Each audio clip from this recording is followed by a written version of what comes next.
자, 강단 말씀 잠깐 나누겠습니다. 마태복음 14장 1절에서 12절입니다.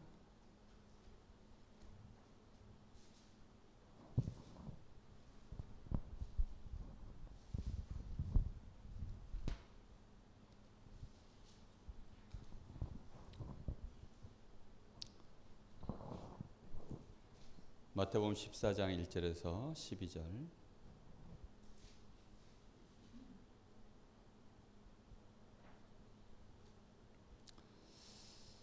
한 절씩 교독하겠습니다.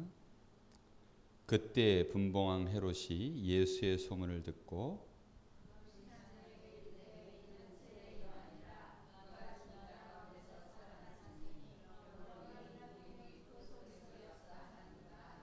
전에 헤롯이 그 동생 빌립의 아내 헤로디아의 일로 요한을 잡아 결박하여 옥에 가두었으니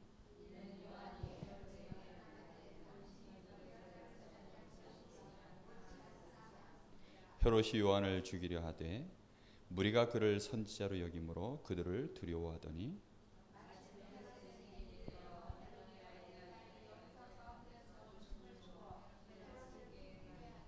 헤롯이 맹세로 그에게 무엇이든지 달라는 대로 주겠다 약속하거늘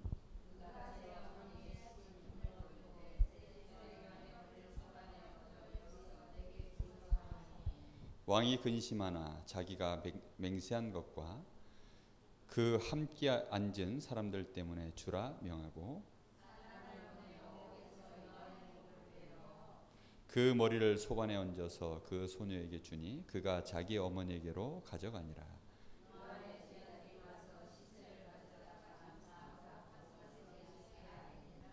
아멘.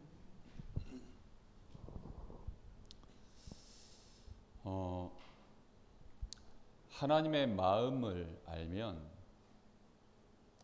정말 많은 것들이 이해가 되어집니다. 그런데요, 하나님의 마음을 알고 난 이후에는 또 알아야 될 게 하나 있습니다. 그게 뭐냐면요, 하나님의 존재입니다. 하나님이 어떤 분이신지를 아셔야 돼요. 마치 하나님 마음은 일반 부모와 같은 그런 마음을 가지고 계시지만 하나님의 그 존재 자체의 능력은 일반 필부와 같으신 그런 분이 아니십니다. 그분은 영존하시는 분이시고 그분은 창조의 권을 가지고 계신 분이십니다. 그러시기 때문에 사실은 그걸 이해를 해야만 하나님의 마음을 알고 하나님의 존재가 우리와 다르다는 사실, 그걸 보고 거룩이라고 하거든요. 그걸 알 때에만 오늘 여기 참 성공과 실패의 그 차이를 우리가 알고 응답을 받아갈 수 있습니다. 마음은 알아도 그 마음, 내 하나님의 마음을 알았다고 해서 하나님이 내 마음대로 응답하시는 건 아니거든요. 하나님 마음 알고는 있지만 하나님이 내가 원하는 대로 해주시는 건 아닙니다. 하나님의 존재 자체가 우리와 다르시기 때문에 그릇도 다르시고 생각의 폭도 다르시고 일하시는 스케일도 다르시고 운행하시는 시간표도 다르고 모든 것이 다르세요. 그렇죠? 똑같은 아버지라도요, 대기업을 하시는 아버지는 자녀들을 대하는 태도가 좀 다릅니다. 저 구멍가게 하시는 아버지하고 대기업을 운영하는 한 회사의 회장하고는요 다르다니까요. 한 나라의 임금과 저 지방의 고을은 생각 차이가 다르다니까요. 그 사람들은 우리의 수준으로 자꾸만 또 하나님 앞에 뭘 달라고 그렇게 착각을 많이 합니다. 자, 그래서 오늘 참 성공,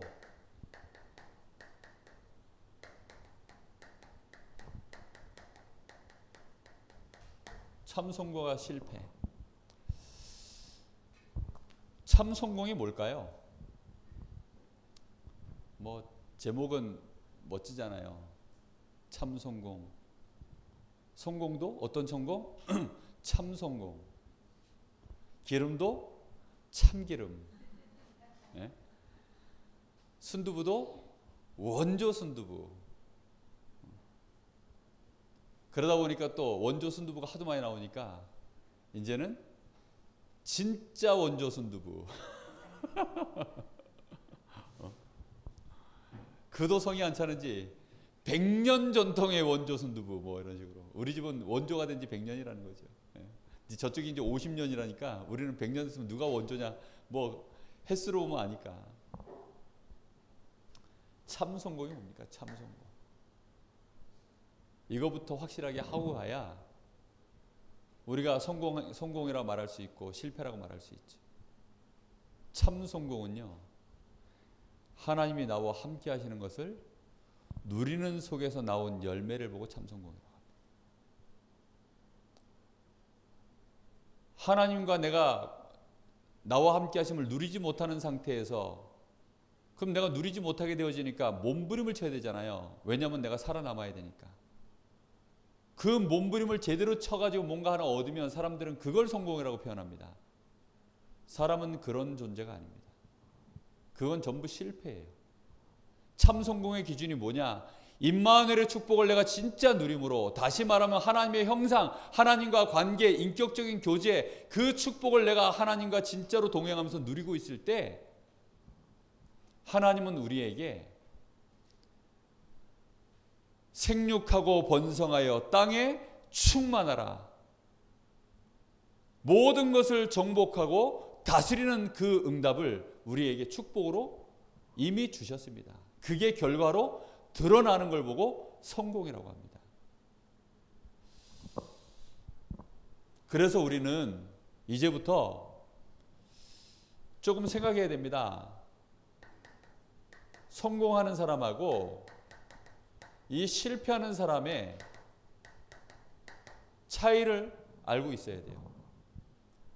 똑같이 구원받은 신자인데, 지금 불신자와 신자 얘기를 하는 게 아니고 똑같이 하나님 믿는다고 하는 사람들입니다. 교회 다니고 있는 신자들인데, 어떤 사람은 진짜 응답을 받아요. 요셉 같은 인물들, 다윗 같은 인물들은요 정말로 성공했거든요. 근데 사울왕은 성공자의 자리에 하나님이 갖다 놨는데 실패했어요. 그럼 왜 실패하냐는 거죠. 오히려 다윗은 사울왕에게 쫓기는 상황인데 성공했고, 다윗을 죽이려고 쫓던 사울은 오히려 실패해버리고, 이게 어찌된 일입니까? 요셉의 형들은 요셉을 팔아가지고 요셉 때문에 자기들에게 오는 성공을 방해가 되어지니까 요셉을 제거해버렸는데, 오히려 요셉은 성공하고 형들은 그 앞에 무릎 꿇고. 어떤 이유가 있길래 그런 일이 벌어지나요? 그걸 알아야 되겠죠. 그렇죠? 평상시에는 모릅니다. 그런데 하나님은요, 하나님의 역사를 진행해 나가실 때 항상 우리가 기억하셔야 돼요. 문제라는 것을 이해하셔야 됩니다. 여러분, 문제가 뭔지 아세요? 문제가 발생하는 원인을 알면 이게 문제인지 아닌지 알게 돼요. 근데 문제가 발생하는 원인을 딱 알면, 아, 이거는 문제구나, 아니구나 알게 돼요. 그런데 문제가 발생하는 원인을 가지고 딱 봤을 때 이걸 알게 되어지면, 사람들은 문제라고 말하지만 문제가 아닌 걸로 보여져요.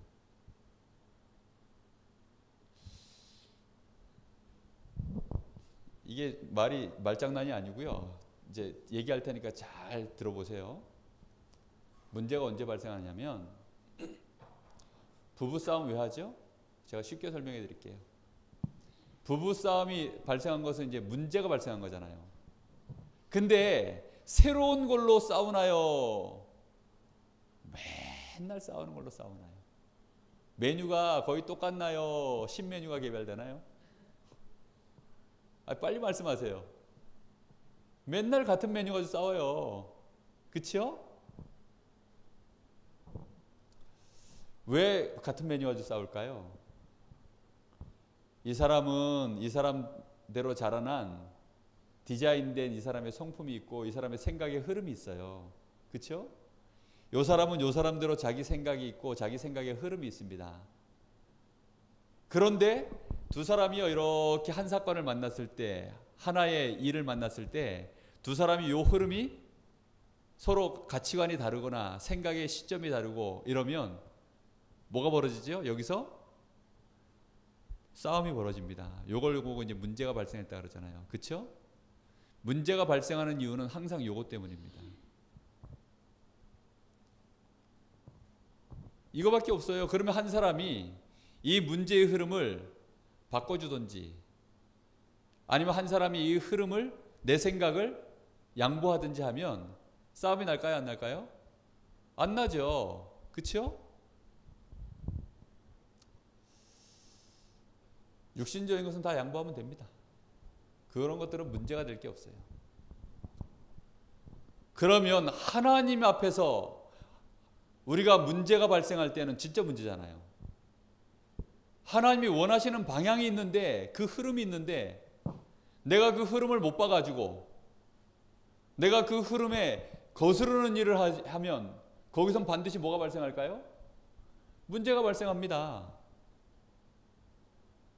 근데 나도 모르게 보통 그렇게 하나님 흐름하고 나하고 안 맞아요. 그래서 보통 문제가 오는 겁니다.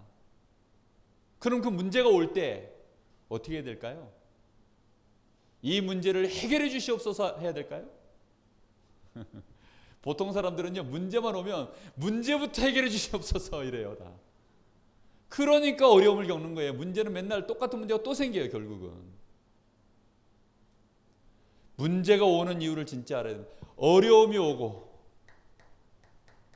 갈등이 오는 이유는 결국은 하나님의 말씀의 흐름과 다시 말하면 하나님의 계획 이것하고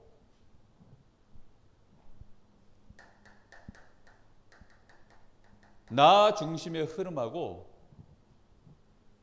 또는 세상 중심의 흐름하고 부딪힐 때마다 문제가 돼요.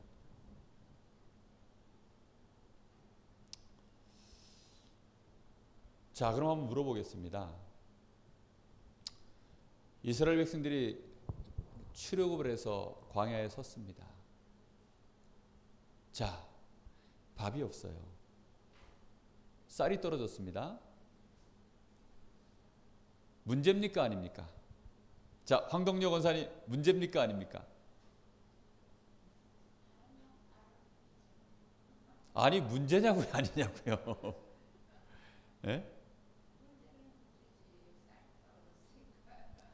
자, 뭐 기왕 베리 뭐 우리 전남희 장로님 문제입니까? 아닙니까?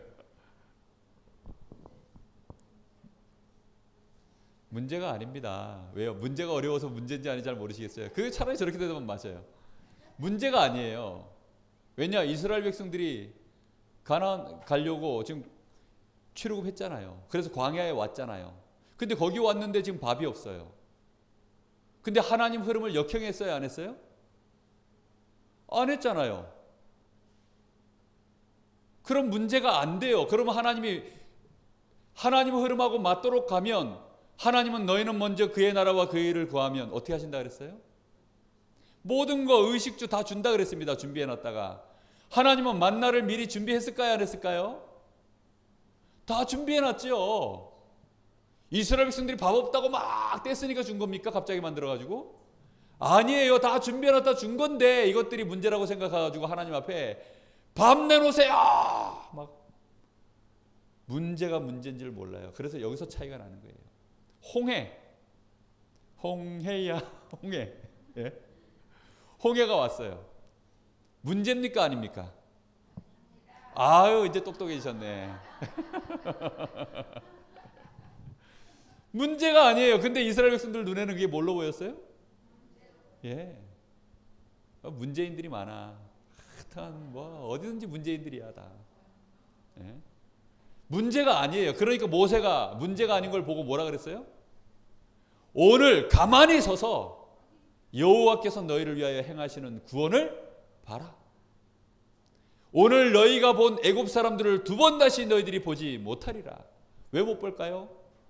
하나님의 흐름을 따라서 이제는 애굽에서 완전히 빠져서 저쪽으로 우리 갈 거기 때문에 하나님의 흐름 자체가 애굽으로 대박갈 일이 없어요. 모세는 그걸 알고요. 두 번 다시 볼 일이 없다 그러는데 이스라엘 백성들은 뭐라 그랬습니까? 문제만 생기면? 자기들이 볼 때는 문제가 아닌데 하나님의 흐름을 못 보니까 문제만 만나면 자기들이 의식주를 해결하던 흐름이 어디 있었어요? 애굽에 있었잖아요. 그래서요. 자기들이 익숙한 흐름, 세상의 흐름을 따라서 애굽으로 자꾸 가자는 거예요. 모세는 두 번 다시 볼 일이 없다 그러는데 얘네들은 애굽 사람들을 봐야 되겠다는 겁니다. 그러니 벌써 조짐이 보이죠. 무슨 조짐이 보입니까 지금? 얘네들이 아무래도 이거 흐름을 못 봐가지고 이제 해서는 안 될 말을 할 상황이 와 이제 슬슬 이게 이제 뜸이 지금 들이는 게 보이시죠? 진짜 문제는 뭡니까? 쌀 없는 것도 문제가 아니고 물 없는 것도 문제가 아니고 앞에 홍해가 있는 것도 문제가 아닙니다.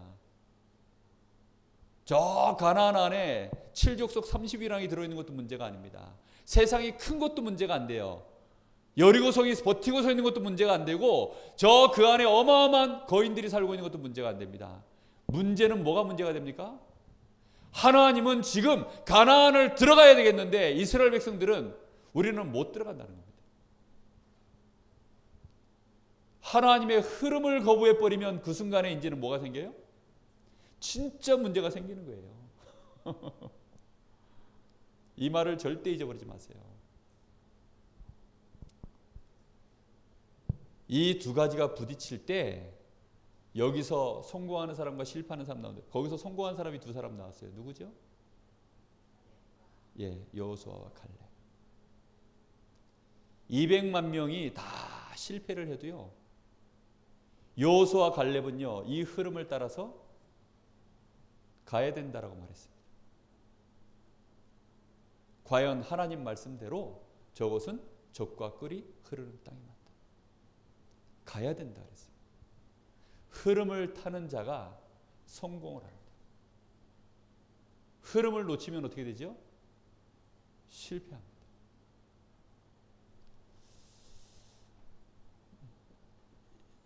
절대 잊어버리지 마세요. 그래서 하나님 마음, 복음 중심으로 하나님은 지금 이 복음을 이루시는 일에 뭘 거셨어요 지금? 하나님의 목숨을 걸고 하시는 일입니다. 그렇죠? 하나님의 생명을 걸고 이 그리스도의 일을 하나님은 완성하시기 작정을 하셨기 때문에 이 일에 대해서만큼은 하나님이 뭐가 없어요? 양보도 없고 용서도 없어요. 그래서 딴 건 다 하나님이 용서하셔도요. 성령을 회방하는 자는 용서를 안 한다 그랬어요. 이게 성령 회방죄입니다.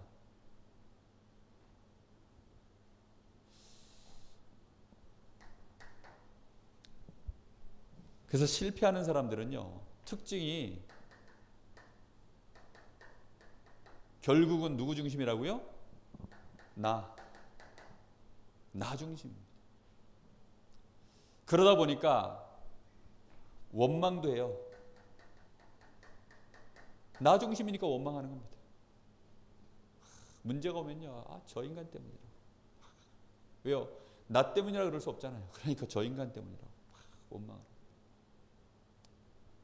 불평을 합니다.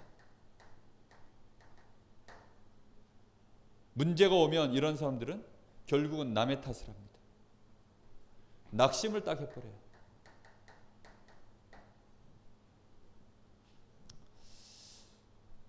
잘 기억하십시오. 특히 많은 사람들이 이 흐름이라는 걸 이해 못하면요. 어디에 쉽게 빠지는지 아십니까? 흐름이라는 걸 이해 못하면 요 흑백 논리에 쉽게 잡힙니다. 예를 들면 이렇게 O, X를 빨리 결정하는 걸 좋아해요.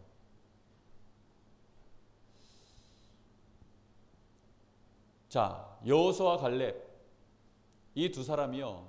지금 당장 우리는 들어가야 됩니다. 이렇게 말을 했을 때 나머지 사람들이 다 아니다. 누가 이긴 것처럼 보였어요? 여호수아 갈렙이 틀린 것처럼 보였어요. 자기들이 이긴 걸로 보였어요. 그런데 시간이 지나면서 결국은 하나님은 누구 손을 들었습니까? 하나님은요, 여호수아 갈렙 편을 들었어요. 우리는 뭐가 하나님 뜻인지 모를 때가 사실 많아요. 이런 눈이 정확치 않기 때문에, 이런 체질이 없기 때문에 우리는 우리도 모르게 어려움이 오고 문제가 오면 도대체 내가 하나님 앞에서 뭘 갱신해야 될지 갱신할 것도 잘 못 찾고, 그래서 문제가 오면 우리는 갱신할 걸 찾으면 됩니다. 그런데 중요한 것은요, 이 세모 상태에서 우리 자신을 잘 관찰을 해야 됩니다. 사람들은요, 이 세모 상태에 있는 걸 싫어해요. 천국이든 지옥이든 빨리 갔으면 좋겠다 이래요. 막 역사가 오늘 당장 꽝꽝꽝 일어나야 속이 우러나지. 예? 정말 사람들은요, 하나님이 역사하시는 것은요, 막 10년짜리, 20년짜리, 30년짜리, 하나님은 그렇게 일을 진행해 나가시는 게 많은데, 그럼 그 동안에는 온지 X인지 명확하게 드러나지 않습니다. 노아 시대 사람들이요, 자기들이 막, 예? 마음껏 자기들 마음대로 죄 짓고 사는데도 뭐 문제 있었습니까? 없었습니까? 별 문제 없었어요. 자기들이 완전히 득이한 줄 알았어요. 노아가 저거 미친놈인 줄 알았어요. 저 또라이 그러면서 맨날 씹었겠지요. 야, 노아 요즘도 거기서 그 짓 하냐? 그러고 있는가 봐. 맨날 자기들끼리 얘기했겠죠. 만약에 노아가 진짜 하나님의 이 말씀의 흐름을 못 보고 있으면요, 이런 상태에서 견딜 수 있겠습니까? 요셉이요, 13년 동안 애굽에서 노예로 감옥에서 여기서 지내고 있었어요. 형들은요, 그 13년 세월 동안에 자기들이 지금 요셉을 팔아놓고도요, 뭐 별 문제가 없는 걸로 알고 있었어요. 자기들이요, 심각하게 잘못한 거 모르고 있었습니다. 오히려 자기들이 잘한 줄 알고 있었어요. 그냥 넘어가는 일인 줄 알았어요. 사울 왕이요, 지금 힘을 가지고 막 밀어붙이니까 마치 다윗이 멸망당한 것처럼 보이고 있습니다. 다윗 입장에서는 응답이 왔습니까? 안 왔습니까? 응답이 안 오고 있어요, 지금. 그런데 하나님의 말씀의 진짜 흐름을 아는 사람들은요, 이걸 견디지 않고 요 시간표에서 뭐 합니까? 하나님의 역사가 일어날 시간표를 놓고 누립니다. 그냥 하나님하고 뭐예요? 그냥 동행하면서요, 이 시간들을 지나가는 거예요. 가다가, 예? 아니 예를 들어서 저희 집사람한테 제가 맨날 선물 사주고 맨날 반지 사주고 맨날 옷 사주고 그러면 어떻게 될게요? 안 되지요. 딱 있다가 결혼 기념일 되면 그때 좋아하는 거 뭔지 딱 살펴놨다가 그때 가지고 이렇게 한번 쓱 내밀어야, 예? 그래야죠. 결혼했다고 맨날 당장 막 이거 내놔라 저거 내놔라, 아이고 그럼 일이 안 돌아가는데. 하나님은요, 하나님의 역사를 지금도 진행해 나가십니다. 하나님은 이 흐름대로 틀림없는 하나님의 일들을 진행해 나가십니다. 우리는 그래서 하나님의 언약을 딱 붙잡고 흔들림이 없어야 돼요. 이 언약의 흐름이라는 걸 우리는 타야 됩니다.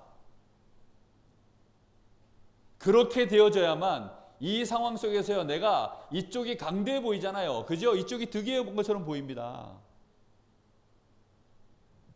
그러나 여기에 넘어가지 않아요. 250년 만에 로마는요, 250년 동안 계속 이 모양으로 있었어요. 굉장히 강해 보였습니다. 이스라엘 백성령은요, 70년 동안 바벨론의 포로로 그대로 잡혀 있었습니다. 영원히 멸망할 것처럼 보였어요. 그런데 하나님은 하나님의 일을 여전히 이루어 가시는 겁니다. 생각지도 않은, 예? 고레스 3세, 키리오스 3세죠. 고레스 왕. 이 왕을 하나님은 이렇게 세워가지고 이스라엘을 내보냈다니까요. 가서 성전 지으라고. 그래서 잊지 마셔야 됩니다. 많은 분들이요, 이걸 되게 좋아해요. 흑백 논리를. 당장 뭐 이렇게 해야 된다, 저렇게 해야 된다. 그게 속 시원하잖아요. 무계획처럼 보이면 막 미쳐요. 계획을 당장 내놓으라는 거예요. 어떻게 할 거냐. 내놓으라는 거예요. 그럼 저는 뭐라 그러냐. 모르겠습니다. 하나님이 알게 하실 때까지 기도하겠습니다. 그렇게 하면 돼요. 내가 하나님 흐름이 어떤 쪽으로 가는지 모르면 내가 거스르면 됩니까? 안 됩니까? 안 되잖아요. 가만히 있어야죠. 알 때까지. 이게 멍청한 게 아니고 가장 지혜로운 겁니다. 그래서 유 목사님이 비유로 드시는 얘기가 고장난 시계는 차라리 안 차고 있는 게 낫다. 틀린 시계는 안 차고 있는 게 낫다. 틀린 시계. 왜냐? 그거는 한 번도 안 맞아요. 근데 차라리 고장이 나버리면 하루에 2번은 맞는다. 예를 들어 시계가 12시에 딱 서가지고 멈춰 있으면요, 24시간이니까 한 바퀴 돌아오면서 12시 딱 맞잖아요. 정확하게 그것도 1분 1초도 안 틀리고 딱 맞아요. 그리고 또 이제 12시간 지나면 또 정확하게 1분 1초도 안 틀리고 딱 맞아요. 하루에 2번은 응답받잖아요. 틀린 시계는요, 열심히 돌아가는데 한 번도 안 맞아. 흐름을 딱 맞춰야 돼요. 그래서 예수님이 뭐라고 하신 줄 압니까? 예루살렘을 떠나지 마. 그리고 아버지의 약속하신 성령이 너희들에게 임하여서 하나님이 역사하시는 거 볼 때까지는 기다려. 딱 그렇게 말씀하셨어요. 역사가 일어나고 나니까 그 다음부터 이제 나가는 겁니다. 실패하는 사람들 특징, 내 흐름대로 가야 돼요. 성령 인도받는 게 쉬울까요? 어려울까요? 그래서 초창기 때 쉽냐 어렵냐 물었더니 사람들이요, 쉬워요 그러더라고요. 안 쉽습니다. 왜? 내 성질이 있어가지고. 내 성질대로 흘러가야 돼요. 그래서 어려워. 하나님 성질대로 흐르도록 내가 거기에 순종을 해야 되는데, 성공자는, 그래서 성공하는 사람은요, 지금부터, 그래서 유 목사님이 우리를 위해서 이거 찾아내는 방법을 몇 단어 얘기하셨어요. 하나님 중심으로 하시면 되는데요, 그래서 트루를 보시면 됩니다. 트루, 일단 사실을 잘 보시고 정확한 사실을 아셔야 됩니다. 그러나 그게 그 사실 자체가 진실은 아니거든요. 그래서 그 속에 있는 진실을 봐야 됩니다. 예를 들어요, 우리가 지금 여기 전도학교 합니다. 이게 사실이잖아요. 그죠? 근데 여기 전도학교 오신 분이 전도학교 왔구나, 그건 사실이지만 이분들이 어떤 마음으로 왔는지는 진실을 몰라요. 그렇죠? 말씀을 들으면서도요, 저분들이 말씀 듣고 있구나, 그건 사실이에요. 그러나 무슨 마음으로 듣고 있는지는, 그거는, 그 진실은 몰라요. 그거 알 때까지는 그래서 어떻게 해야 돼요? 살펴봐야 됩니다. 그래서 포럼도 해보고 조심스럽게 노크를 해서 관찰을 해야 됩니다. 근데 사람들은 어떻게 하죠? 관찰 안 해요. 저 사람 마음이 어떻든지 말든지 관찰 안 합니다. 진실을 딱 봐야 되거든요. 그래서 진실을 보고 그 진실에 맞도록 거기에 대한 답을 줄 수 있어야 되는데 진실 안 봐요. 그저 우리 애가 여기 와서 앉아서 예배드리고 있으면 그 사실만 보고 우리 애가 예배드리고 있구나. 전도 신학원만 보내놓으면 되는 줄 알아. 청소년 신학 가가지고 진실이 뭔지를 몰라. 청소년 신학원 가서 보면은요, 진실이 보여요. 근데 부모님들은요, 청소년 신학원 보내놓고 나면 우리 애들이 청소년 신학원 갔습니다. 그래가지고 전화 오는 거 들어오면 우리 아이가 청소년 신학원도 졸업했고요, 합숙도 갔다 왔고요. 사실이죠. 그러나 그 말에 옛날에는 속았어요. 그러나 이제는 안 속죠. 왜냐? 진실을 보려고 딱. 그리고 거의 대부분의 진실은 애들이요, 정말 용돈 끊길까 봐. 우리 다락방의 부모님들은 독합니다. 심지어는 학교도 끊어버려요. 그러니까 학교 못 갈까 봐. 그래가지고 청소년 신학원 가고. 진실은 그거예요. 진실보다 더 중요한 게 있습니다. 뭐죠? 영적 사실. 하나님의 계획이 뭐냐? 하나님의 계획이 진짜 뭐겠냐? 이걸 봐야 돼요. 여기에 사단이 무슨 계획을 갖고서 지금 이렇게 역사하지? 이런 영적 사실을 진짜 봐야 됩니다. 9가지 포인트 가지고 보셔야 돼요.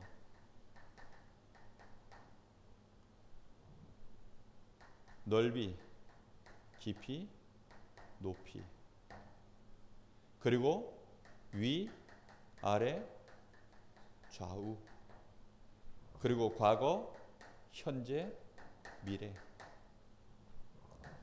이런 눈을 가지고 자꾸 보아야만 뭐를 볼 수 있냐면요, 흐름을 볼 수 있습니다. 적어도 이렇게 안 보면 흐름을 못 봅니다. 흐름을 못 보면 낭패를 당해요. 감독들 중에 유능한 감독은요, 선수 교체 타이밍을 기가 막히게 잡습니다. 그리고 그 선수 교체된 선수가 딱 들어가잖아요. 그러면 뭐가 바뀌어요? 흐름이 바뀌어요. 한 수를 놔도요, 맥을 딱 짚으면 흐름이 바뀝니다. 아주 용한 한의사는요, 뭘 잘 짚어요? 그래서 진맥을 잘해요. 진맥을 잘하면 이제 뭘 잘 놓습니까? 침을 잘라요. 아, 어디에 여기에 기가 여기에 흐름이 막혔구나. 그 흐름 뚫어주는 요거 딱 침을 한 방 놔주면 흐름이 딱 뚫려요. 요 소화가 안 되는 이유가 뭡니까? 얹힌 이유가 요게 맥힌 거예요 지금. 그러니까 어떻게 해요? 혈이 맥힌 겁니다 여기에. 그러니까 우리도 이제는 대부분 잘 알잖아요. 아, 여기 따주면 되는구나. 얹혔는데 왜 여기를 딱 따줍니까? 여기를 딱 따주면요 흐름이 통해요. 흐름이 통해가지고 이렇게 흐른다니까요. 이런데 막 쑤신다고 해가지고요 절대 이게 소화가 되고 그러지 않아요. 그렇죠? 왜 이렇게 복잡하게 이렇게 봐야 됩니까? 이 복잡하게 보는 게 아닙니다. 이게요 기본이에요 기본. 이렇게 보셔야만 흐름을 볼 수 있어요. 전체를 봐야만 흐름을 보는 겁니다. 여러분 그래서요 그 한의사들이 그 침 놓을 때 그냥 여기 놓고 여기 이렇게 공부하지 않아요. 사람 몸 전체의 기, 혈 그거 다 공부합니다. 혈자리 공부하고 다 해요. 그래서 이제 이 혈 관계가 어떻게 되는지 원리를 이해하고 거기에 맞도록 응용해서 이제 침을 놓는 거죠. 그래서 그걸 응용을 혈자리를 제대로 이해해서 흐름을 제대로 이해한 정확하게 이해한 사람일수록 이제는 용한 의사가 되는 거죠.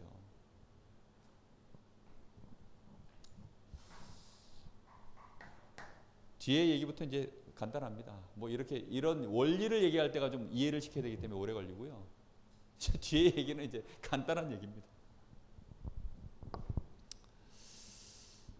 이게 뭐 헤롯, 이제 오늘 여기 헤롯 왕 나오는데요. 이 사람 보세요. 왜 실패할 수밖에 없습니까? 실패할 수밖에 없어요. 이 사람은 진실하지 않은 사람이에요. 선지자가 이 세례 요한이 선지자 아닙니까? 이 선지자가 이 사람의 잘못을 지적을 했어요. 그런데 그 잘못을요 오히려 고치기는커녕 그것 때문에 선지자를요 감옥에 가둬버렸습니다. 자기의 잘못을 그 잘못한 건 진실 아닙니까? 근데 그걸 감추려고요 더 이상 그런 말들 새어나가는 게 싫어가지고 자기의 동생의 부인을 취한 것을 잘못했거든요. 그러니까 그런 말들이 더 이상 여론화되는 거 싫어가지고 자꾸 선지자가 아무도 그걸 말 안 하는데 그걸 이제 잊을만 하면 누가 들쑤셔요 그걸? 그 세례요한이 자꾸 들쑤셔가지고 또 공론화되고 또 공론화되고 그러니까 아우 이 열받아가 요즘 같으면 SNS에 그냥 쫙 뿌려버리면 되는데 그때는 막 요한 입만 딱 막으면 아무도 말할 놈이 없는데 그러니까 어떻게 해요? 요한 입을 막으려고 감옥에 가둬버린 겁니다. 참 진실하지 못한 놈이죠. 그게 실패하는 겁니다. 연예인들도요 무슨 뭐 자기가 잘못했을 때 막 변명하고 이러면요 여론이 더 들끓어요. 그래가지고 매장당해 버리거든요.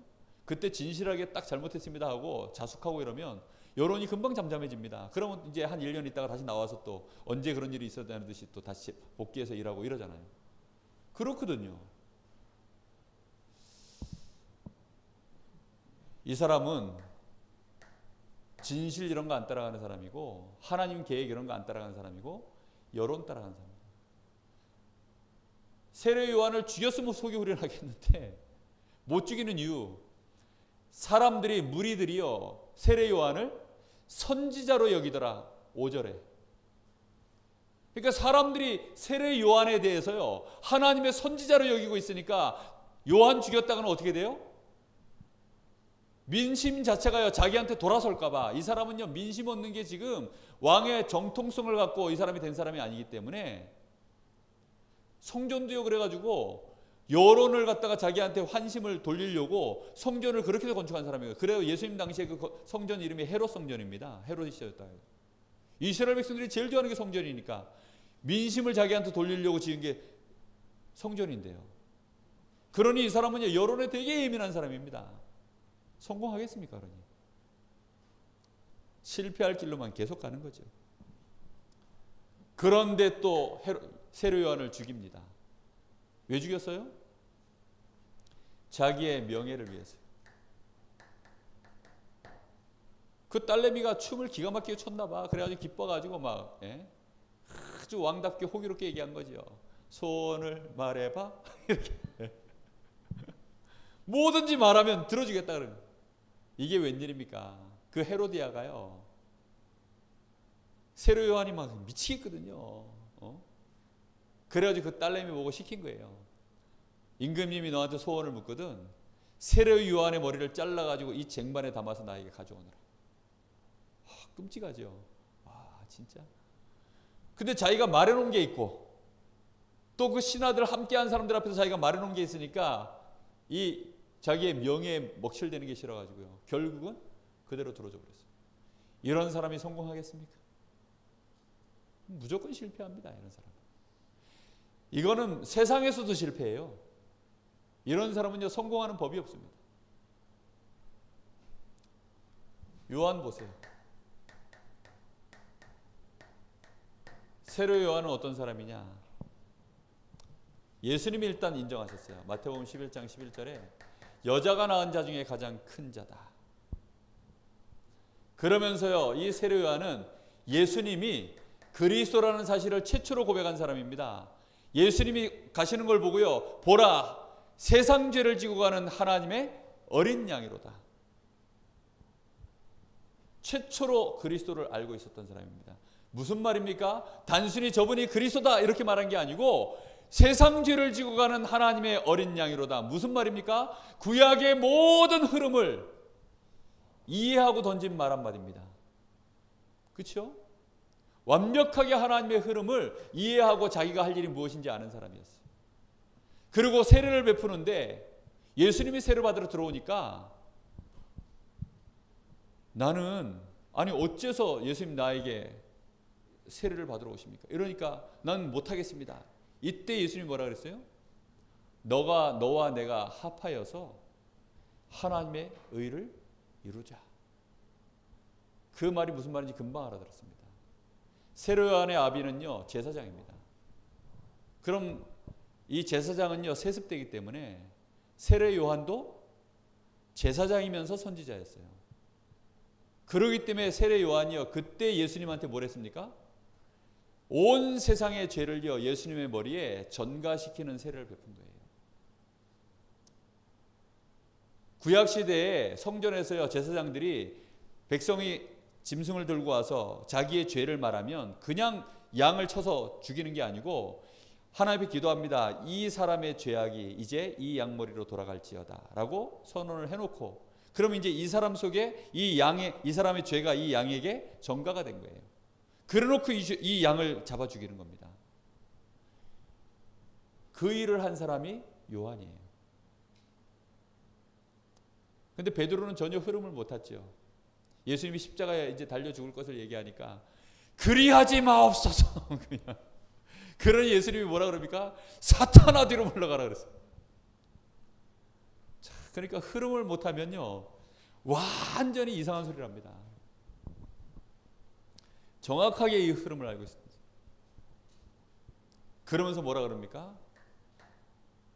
그리스도이신 주님은 흥해야 되겠고 이제 나는 쇠하여야 될 시간표다. 시간표를 알고 있었어요. 나라는 사람은 이제는 사라져야 될 시간표다. 요한을 따르던 제자들도 요한은 사라져야 될 시간표니까 이제 누구의 제자가 돼야 됩니까? 예수님의 제자가 돼서 예수님이 그리스도라는 사실을 온 세상에 증거해야 될 제자들로 가야 되니까 예수님께 붙인 겁니다. 심지어는 자기의 위치도 잘 알았어요. 나는 이 세종로, 주인의 발을 씻어주는 사람이 세종로입니다. 노예들 중에 제일 하급입니다. 당시에는 샌들을 신었기 때문에 샌들을 매는 끈 있죠. 요즘처럼 가죽으로 이렇게 딸깍딸깍 해서 뭐 이런 식으로 샌들이 나온 게 아니고 그때 당시에는 신발에다가 이렇게 끈으로 다 묶었어요. 그러니까 신들매라는 게 뭐냐면 신발끈을 풀어야 됩니다. 그걸 풀어야만 이제 신발을 벗겨서 샌들을 벗겨서 그런 다음에 이제 발을 씻는 거죠. 그러니까 나는 이 신들매조차도 세종로가 하는 이 일조차도 나는 감당 못할 만큼 나는 더 예수님 앞에서 하찮은 존재다.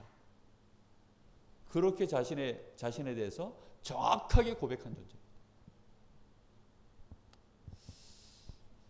이런 인물이 큰 인물입니다.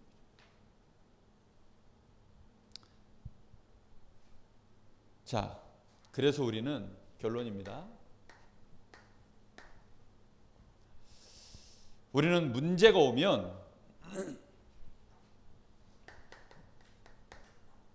큰 인물과 작은 인물의 차이, 성공하는 사람과 실패하는 사람의 차이가 뭐라고요? 해석의 차이입니다. 쉽게 속단하는 사람들 많아요. O다 X다 하고. 그렇죠? OX를요 쉽게 속단합니다. 누가 잘했다 못했다. 우리 목사님이 어떠니 저떠니, 우리 교회는 어떠니 저떠니, 막 우리 노예는 어떠니 저떠니, 너무 쉽게 속단을 하죠. 우리 부모님은 어떠니 저떠니, 저 사람은 어떠니 저떠니, 다 쉽게 속단을. 그게 작은 인물이에요. 그리고 실패하는 사람들입니다. OX를 따지는 게 아니고 여기에 사단의 계획이 뭘까? X. 그렇죠? 여기에 하나님의 계획이 뭘까? 이걸 놓고요. 뭐 해야 된다고요? 오랫동안 관찰하셔야 됩니다. 알 때까지. 그래서 집중해서 봐야 돼요. 집중해서. 이거 볼 때까지요. 기도하는 겁니다. 그래서 말씀 속에서 하나님의 답을 찾아야 돼요. 말씀의 흐름 속에서 답이 나오니까. 그렇게 해서 결국은 뭐 하는 겁니까? 해석이 보여지면 거기에 대한 뭐가 나와요? 답이 딱 나오지 않습니까? 아, 이건 문제가 아니구나. 놔두면 되겠네. 이렇게 지나가요. 아까 얘기했죠? 밥 없는 게 문제라요? 아니에요? 아니라고요. 두 번 다시 밥 없는 거 가지고 문제라 하지 마시기 바랍니다. 그 문제가 아닙니다. 그럼 진짜 문제는 뭘까요? 얘네들이 왜 지금 출애굽했는지를 모르는 게 문제예요. 그렇죠? 그게 문제입니다. 왜 출애굽을 해서 광야에 지금 나와 있는지 그걸 모르는 게 문제예요. 그러니까 어떻게 해야 돼요? 그걸 가르쳐 주는 게 답입니다. 그렇죠? 그걸 가르쳐 주는 게 답이에요.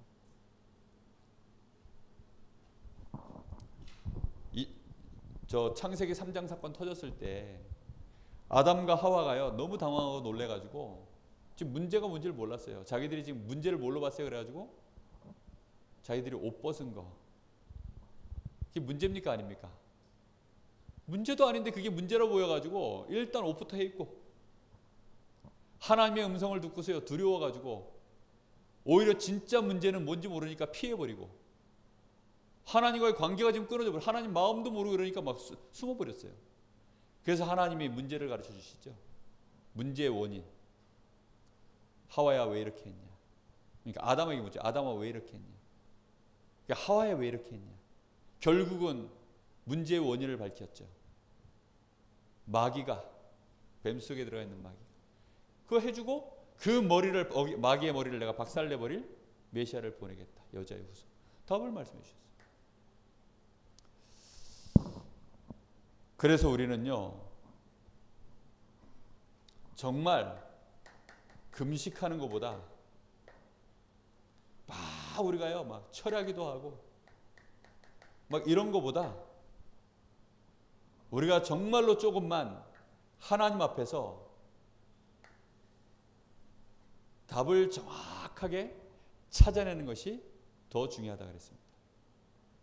근데 사람들은요 덮어놓고 일단 막 40일 금식 그러니까 능력 받는다고. 지금 능력이 없는 게 문제가 아니라니까.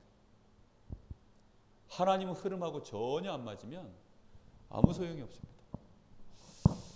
그래서 오늘 이 말씀은 여러분들이 잘 들으시고 한 가지를 기억하셔야 됩니다. 여러분한테 어떻게 하면 이걸 적용하지? 그럼 나에게 문제 아닌 건 뭐며? 문제는 뭐지? 이거부터 먼저 잘 구분지셔야 됩니다. 일주일 동안 사시면서 요거 말씀을 딱 붙잡고 요걸 가지고 여러분 실천하셔야 됩니다. 문제가 오면 이게 문제냐 아니냐 일단 이거부터 따지세요. 그리고 진짜 문제는 뭔지 찾아내시고 하나님의 계획이 뭘까 조용히 기다리면서요 관찰하세요. 아시겠죠? 그러면 그 속에 하나님의 계획이 보이고 흐름이 딱 보입니다. 그럼 그 흐름만 살살 바꾸면 돼요. 뭐 말할 것도 없어요. 그냥 흐름만 살살 바꾸면 되고요. 이건 기도해야 되겠구나 그러면 기도하면 되고, 이건 약간 실천해서 바꿔야 되겠다 그러면 실천하면 되고, 이런 것들이 나옵니다. 정말 하나님께서 우리에게 분명한 응답과 모든 준비를 다 하고 계십니다. 흐름만 타고 가면 그걸 전부 보게 되고 응답받게 될 줄로 믿습니다. 잠시 기도하겠습니다.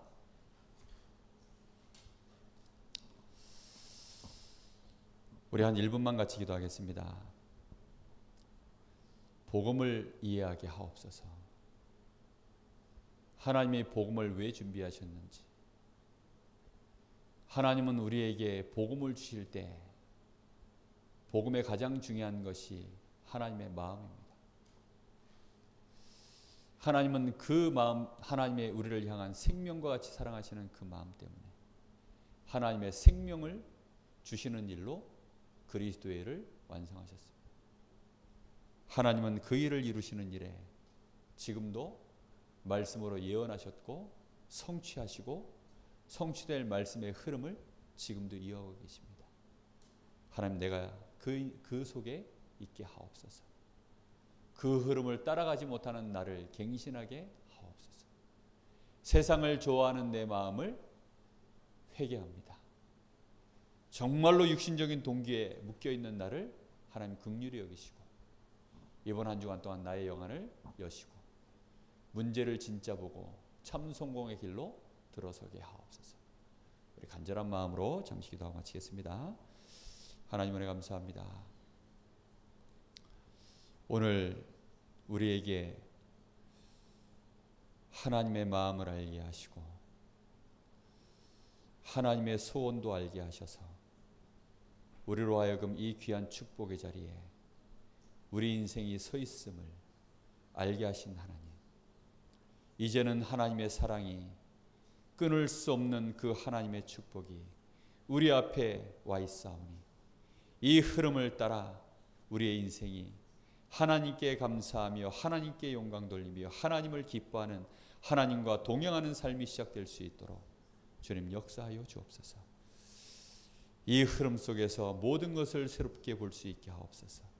문제 아닌 것에 속지 않게 하시고 진정한 문제를 보게 하사 이 땅에 하나님 나라를 실현할 수 있도록 하나님 우리의 삶이 인도받게 하시고 그 복음의 흐름을 이제는 이어갈 수 있도록 하나님 저희들에게 성령의 충만함을 주시고 할 수 있도록 저희들에게 오력을 부어주시기를 원합니다.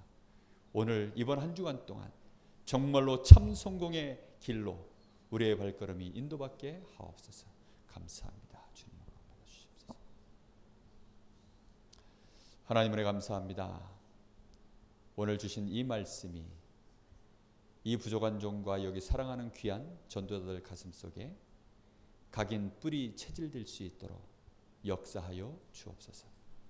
우리 인생의 문제, 사건, 만남 속에서 이 주의 말씀으로 우리의 생각의 흐름이 이어질 수 있도록 우리의 마음과 생각을 주님께서 문제 앞에서 지켜 주옵소서. 사건 앞에서 지켜주시기를 원합니다. 말씀 따라가는 제자 되게 하옵소서. 하나님의 영광을 드러내는 그 시간표까지 흔들림 없이 인도받아가는 순교자의 신앙을 갖고 승리하게 하옵소서. 우리 주 예수 그리스도의 은혜와 우리 아버지 하나님의 크신 사랑하심과 성령님의 역사하심이 여기 사랑하는 하나님의 귀한 자녀들 머리머리 위에 이제와 영원토록 함께 계실지어다. 아멘.